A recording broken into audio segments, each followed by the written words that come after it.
In the depths of time, over 2.5 millennia ago, lived a man named Li Wei.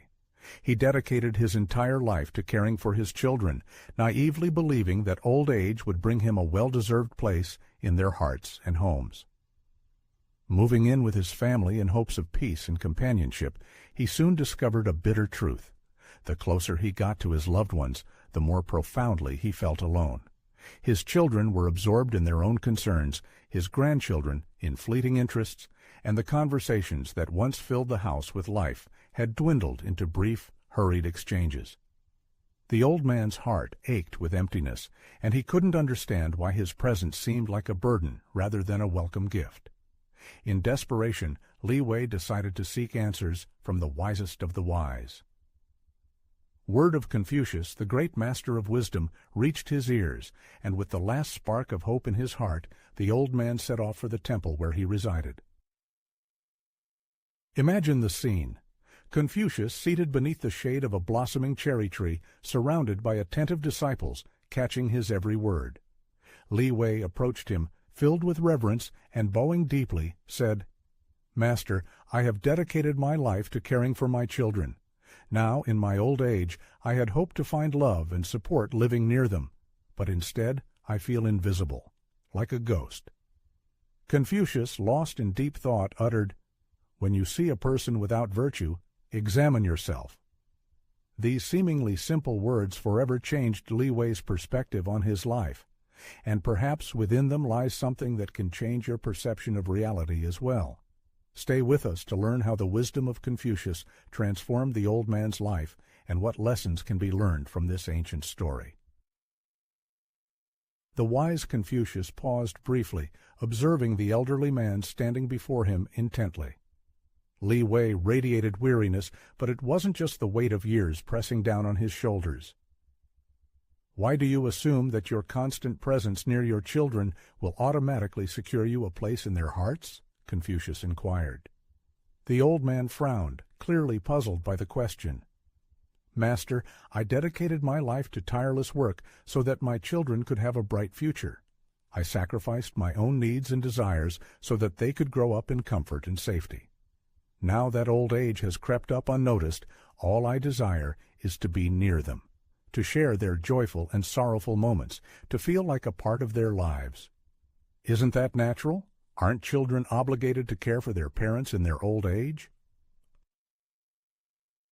Confucius listened attentively to every word, maintaining an impassive expression. Then he pointed to a vase filled with water standing nearby. "Imagine we filled this vase to the brim and tried to carry it. What would happen in that case?" Li Wei pondered for a moment before answering, "The water would inevitably spill over." The sage nodded approvingly. The same happens in human relationships. When we try to occupy more space than we are allotted, disharmony arises. You built a home for your children, and now you strive to become the center of that home, even when they already have their own families and ways. Li Wei lowered his head dejectedly. "So, teacher, what should I have done differently?" Confucius turned his gaze to the trees swaying in the garden and said, "Nature reveals a simple but important truth to us. A river never turns back to its source but flows steadily towards the ocean. The same is true with children. You raised them to forge their own path in life. Now they need to follow their own destiny." The advanced years began to burden the old man, whose chest tightened with an inexplicable longing. He naively believed that old age would be a cozy haven within his family, a time of generous giving and warm hospitality. However, now a bitter suspicion crept in that the hopes he had placed on his children, who were supposed to fill the gaping void, might prove to be illusory. Confucius wisely declared, "Li Wei, you cannot forcibly impose love, respect, or even simple presence. True love grows from freedom of choice, not from a sense of duty and obligation." The old man sagged into silence, as if suddenly enlightened. He realized that in his boundless love for his children he had missed something fundamental, the need for self-fulfillment and living for himself. Finally, he raised his eyes to the great teacher and asked, Is my path not yet complete? Not at all, Li Wei. Now you must learn the art of wise old age. He who exemplifies respect will himself be honored. He who cultivates virtue will surely be followed. At that moment the old man understood that his desire for belonging was not limited to his children alone. He needed to find his own purpose, and it was here, under the guidance of the celebrated sage, that his true path began. In the serene temple garden, the leaves rustled softly, as if whispering among themselves. Li Wei, deep in thought, remained silent, contemplating the wise sayings of Confucius. The teacher, keenly observing the elder, sensed his inner struggle. After a moment, Confucius pointed to a pair of trees growing side by side in the courtyard. Their branches, in a chaotic dance, intertwined, fiercely competing for sunlight. "Tell me, Li Wei," Confucius began, "what happens when two trees grow too close together?" Li Wei glanced at the trees, paused for a moment in contemplation before answering, "Their branches intertwine in a tight embrace. They engage in a fierce struggle for living space, for precious light." Confucius nodded approvingly. "And does this make them stronger or more vulnerable?" The elder frowned, hesitant, but then sighed deeply. "More fragile, my lord." They are unable to grow freely. Their branches become deformed and twisted, desperately trying to carve out a place under the sun. Confucius offered a gentle smile. "Such is human life, Li Wei. Often we naively believe that the closer we are to someone, the stronger our connection becomes. But sometimes excessive closeness has a suffocating effect. Love does not tolerate force. It can only be nurtured gently. When we desperately try to force ourselves into someone else's life, we risk suffocating instead of strengthening our relationship." The elderly man remained silent, lost in memories of his move to his eldest son's home. At first, everything seemed cloudless and harmonious. Warm family evenings around the dinner table, lively conversations that created a pleasant illusion that he had finally become an integral part of a new chapter in his children's lives. However, he gradually realized that his presence no longer brought genuine joy. The children increasingly ignored him. He caught impatient glances when he asked too many questions, noticed strained smiles that seemed more like a courtesy, and felt awkward silences when he shared his feelings and concerns. His children's structured lives were drastically different from his own. They were constantly busy, absorbed in their own worries and affairs, while he had plenty of free time. The question persisted in his mind. "I am their father. Isn't it natural for a son to want to be close to his parent?" Confucius, as if sensing his confusion, looked at him with sympathy and said, "Li Wei, imagine you take a handful of sand and try to squeeze it as hard as you can." The elder frowned and replied, "It will inevitably slip through my fingers." Exactly. The same happens with human relationships. Love and respect should not become a tight cage that restricts freedom, but an open space where everyone can breathe and develop freely. Li Wei lowered his head, feeling like a burden to his loved ones. He desperately wanted to feel significant in their lives, but he was gnawed by a sense of worthlessness. Confucius, moved by his sorrow, placed a hand on his shoulder as if to impart some of his wisdom. "Li Wei, the root of your sorrow is not the lack of love from your children, but your expectations regarding the form of its expression," he said. "Each person expresses their affection in their own unique way. Allow them to love you in the way that is natural to them, like a river that does not try to hold back the passing water, but allows it to flow freely. Let go of your children. If you crave their respect, stop restricting them. Give them the opportunity to miss you, and you will see how respect and affection arise on their own." At that moment, a glimmer of understanding dawned in Li Wei's mind. He began to realize that true love lies not in constant physical presence, but in the wisdom to know when to provide space for personal growth and self-determination. This lesson made him look at approaching old age in a new light, seeing it not as a burden, but as an opportunity for spiritual enrichment. The silence that hung in the air weighed on Li Wei. Confucius's words echoed in his head. Physical proximity does not necessarily mean closeness of heart. He understood their truth, but accepting them was not easy. After a moment of reflection, Li Wei took a deep breath and turned to the sage. "Master, I have dedicated my whole life to caring for my children, making sacrifices to provide them with a better future. Is it unfair to expect that now that I am old, they will show the same care for me?" Confucius looked at him patiently and replied gently, "The superior man blames himself. The common man blames others, Li Wei. When you plant a tree, do you expect it to provide shade for you in your old age?" The old man frowned, trying to grasp the meaning of the words. "No, sir," he replied after a pause. "I plant it because I understand that the tree must grow freely, follow its destiny." Confucius nodded, affirming his words. "Correct. So why do you expect your children to be different? You raised them to fly, and now you want them to interrupt their flight and revolve around you? True love is not a debt to be repaid, but a gift given from the heart." Li Wei, lowering his head, confessed his ignorance. For years he had lived with the belief that his diligence and unwavering devotion would be richly rewarded in his old age. However, now the truth dawned upon him. Perhaps the expectations he had placed had become an unbearable burden for his offspring. "But how do I come to terms with this, sir?" he whispered. "How do I curb this unyielding expectation?" Confucius, giving him a gentle smile, pointed to a bird perched comfortably on a nearby branch. "Look at that bird," he said. "In its youth, it was carefully fed by its mother. But the day came when the mother pushed it out of the nest, and the bird soared into the sky. Now it builds its own home and feeds its own chicks. What would have happened if the mother had tried to hold it back, unwilling to let it go free?" Li Wei sighed and replied, "It would have suffocated." "Exactly," Confucius confirmed. "The biggest mistake parents make in old age is not loving their children too much, but expecting them to reciprocate in kind.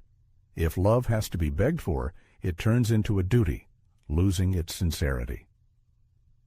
A long silence enveloped the old man. Images of his children in their youth and all that he had done for them flashed through his mind. Now he realized that, without even realizing it, he had hoped that his old age would be a mirror image of his youth, as if the wheel of life could be turned back. But this is impossible, because time relentlessly moves only forward. "So, teacher, what should I do now?" he asked. Confucius, turning his gaze to the horizon, replied, "It is much wiser to light a candle than to curse the darkness. Find joy in what is within your power. Live not as a burden to those around you, but as a source of wisdom and an example of independence.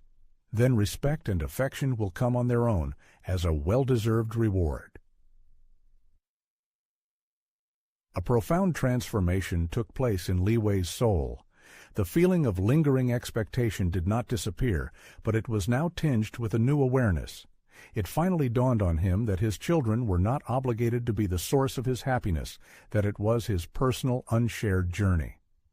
While Li Wei was immersed in his thoughts, Confucius strolled leisurely through the temple garden. With each step, the old man felt more and more how the pain of expectation gave way to a gnawing emptiness, which was not easy to reconcile with. "Teacher," he whispered, "if I cannot hope that my children will be near, then what is the meaning of my existence? If closeness is not able to strengthen bonds, then what should I have done?" Confucius stopped by a small lake and gazed at the crystal-clear water in which the canvas of the sky was reflected. "Li Wei, have you ever tried to hold water in your hands?" The old man frowned in bewilderment. "Yes, sir." "If you are not careful, it will inevitably slip through your fingers." Confucius nodded affirmatively. "And the harder you try to hold it, the faster it flows away. The same thing happens with love. The more desperately we try to hold on to it, the sooner it seeps through our fingers, like water."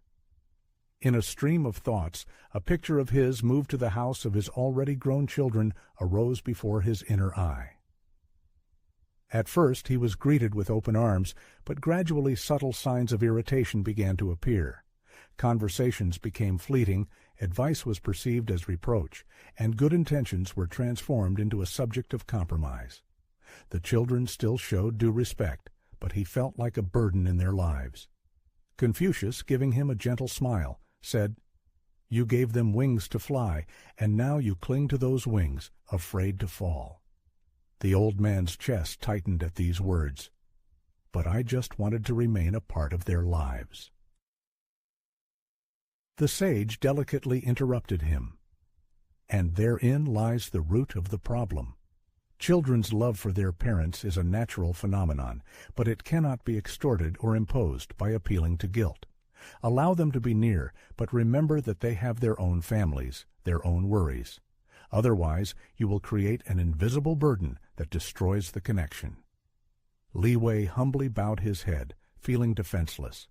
He never wanted to be a burden, but unconsciously placed an unbearable emotional burden on the shoulders of his children. In striving for closeness, he only erected a silent wall of alienation. "Teacher, what should I do?" he asked. Confucius, gazing at the smooth surface of the lake, calmly replied, "A river never tries to hold back the water flowing through it. It allows it to flow freely. If you crave respect, stop confining your children within the familiar. Let them feel longing for you, and you will see affection and fondness return on their own." Li Wei closed his eyes for a moment. For the first time, he realized that true love lies not in constant presence, but in the ability to let go. He didn't yet know how to put it into practice, but he understood that he had to change. It was from this lesson that the process of forming his new life purpose began. In the quiet temple garden, caressed by a gentle breeze, Li Wei walked slowly beside Confucius, still contemplating his teacher's profound instructions. It dawned on him that physical presence near loved ones does not guarantee emotional closeness. He understood that placing expectations of gratitude on children is a misguided path, and their constant presence with parents can breed guilt rather than genuine affection. However, one important question remained unanswered. What direction should he choose? Breaking the prolonged silence, Master Confucius said, "Li Wei, my whole life has been dedicated to family, every day filled with caring for their upbringing, support, and guidance. Now that I have lost this role, I am left with a sense of my own uselessness. If I no longer have to care for my children, then what is the meaning of my existence?" Confucius stopped before a solitary tree in the middle of the garden and pointed to it. "Look at this tree, Li Wei. Once it was just a tiny, defenseless seed. To sprout and strengthen, it needed care and attention. But the day came when it put down deep roots, gained independence, and no longer needed anyone's support." The elder silently contemplated the tree, deeply immersed in reflection on the hidden meaning of this metaphor. However, as the faithful servant noted, the sprawling branches of this tree still provide coolness and protection from the scorching sun, remaining a blessing for passing travelers. In response, Confucius gave him a wise smile. "Certainly, but it does not force anyone to seek refuge in its shade. It simply is, and those who need respite find it themselves." At that moment, Li Wei felt a certain tightness in his chest.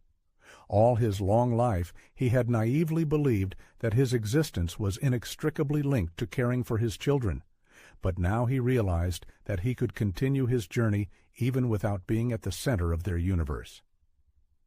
The problem, Li Wei, is not that you have lost your purpose. It is that you have never learned to live for yourself.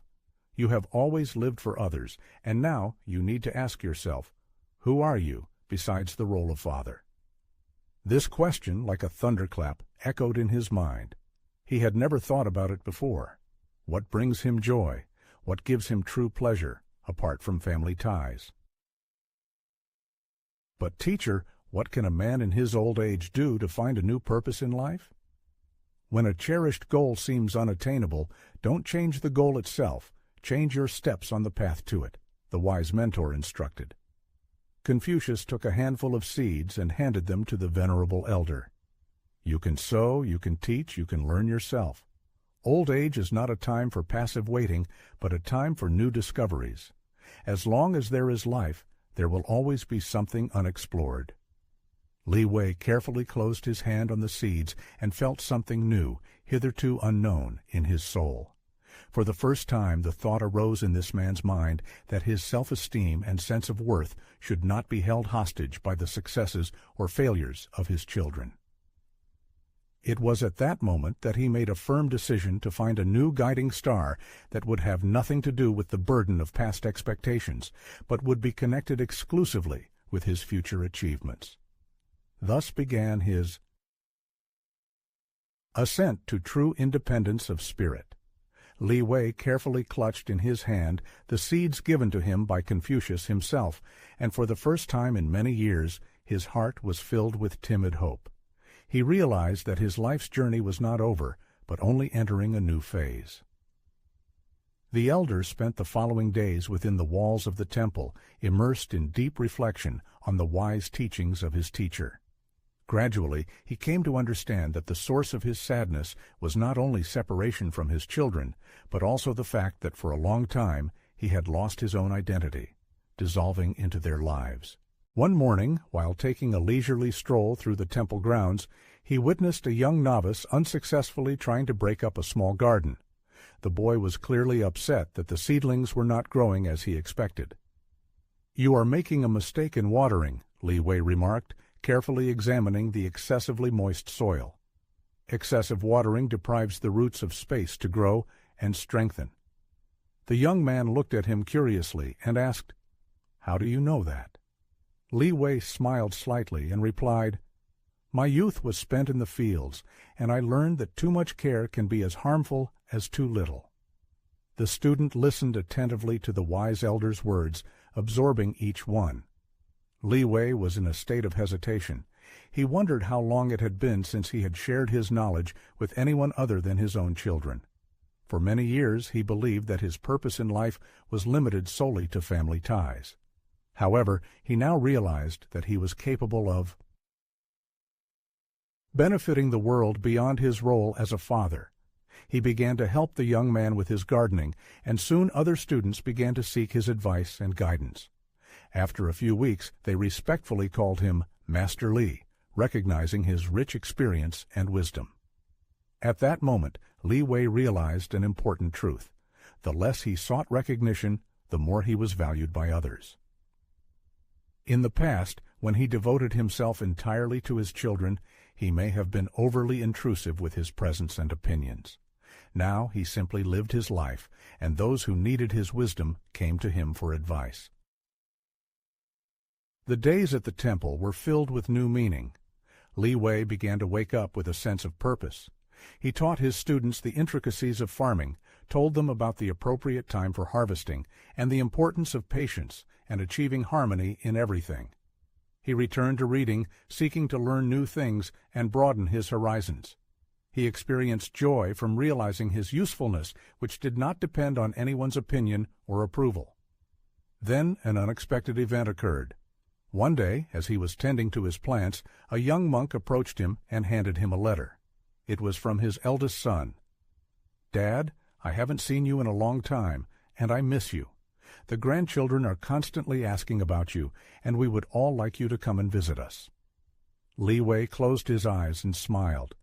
When he stopped expecting love and recognition from his children, they came of their own accord. For the first time, he felt truly free, not because he had distanced himself from his family, but because he had learned to live for himself and find joy in self-fulfillment. At that moment, Li Wei realized the deep meaning of Confucius's teachings. Respect and love come when they are not demanded insistently, but when they are easily and naturally cultivated in relationships with others. The invitation from his son to visit his ancestral home awakened feelings in Li Wei's soul that he had never known before. Previously, driven by hopes and aspirations, he would have immediately set out for his family home. However, after several weeks spent in the Confucian monastery, he no longer felt that anxiety about recognition and proving his importance to his children. He felt a fullness of life. His days were filled with meaning. He instructed students, cultivated the land, planted seedlings, and reflected on the life lessons he had learned over the years. Now the upcoming visit was perceived not as an obligation, but rather as a casual meeting, as something that should happen naturally. Serenely gathering his meager belongings, he headed to his family home. This time he was traveling not as a man craving attention, but as an individual aware of his self-sufficiency, regardless of the love of his children. Arriving at the place, he noticed striking changes. His son greeted him with a sincere, not forced smile, and the grandchildren, who had previously seemed distant, joyfully rushed into his arms. Dinner was held in a relaxed atmosphere, without tension or burdensome obligations. "Father, we were worried when you suddenly left, but you look great," said the eldest son, watching him carefully. Li Wei smiled. "Yes, I have found my way. I realize that old age is not a time of waiting and dependence, but a time of discovery, knowledge, and inner harmony." The son nodded affirmatively, as if for the first time grasping something that had previously remained beyond his understanding. His father had come not out of necessity, but of his own free will. Previously the children accepted him out of a sense of duty, but now he was here because his presence was desired, because he was valued, not required. As Li Wei was leaving the house early in the morning, his son asked a question full of hope. "When will you visit us again?" Li Wei smiled at him and answered evasively, "When the time comes." After that, he serenely returned to the temple. His heart was calm, and his soul was free from worries. He no longer needed to be constantly present to be remembered with warmth and love. He had become someone who was missed, and finally understood the deep meaning of Confucius's teachings. The strongest bonds arise not from a sense of duty, but from freedom of choice. Li Wei's story reveals a truth that many realize only over time. Love and respect cannot be demanded. They can only be cultivated. Many elderly parents mistakenly believe that their physical presence near their children automatically guarantees care and attention. However, as Confucius wisely advised Li Wei, the more we try to hold on to others, the more we become a burden rather than a welcome guest. Li Wei's life underwent a profound change when he realized that his happiness should not depend on his children's recognition, but should be based on his own life journey. As soon as he stopped insistently seeking recognition and acceptance, he found something much more valuable: the freedom to live for himself. And here's what's amazing. His children began to show him genuine respect and love without the guilt and obligations that had previously clouded their relationship. The great teaching of Confucius states, "The strongest bonds are not those maintained by demands, but those that withstand the test of freedom." If we can learn a lesson from Li Wei's story, it is that old age is not a time of waiting, but a time for rebirth and rediscovery. The question to ponder is, are you living for yourself, or are you just waiting for others to fill the void that only you can fill?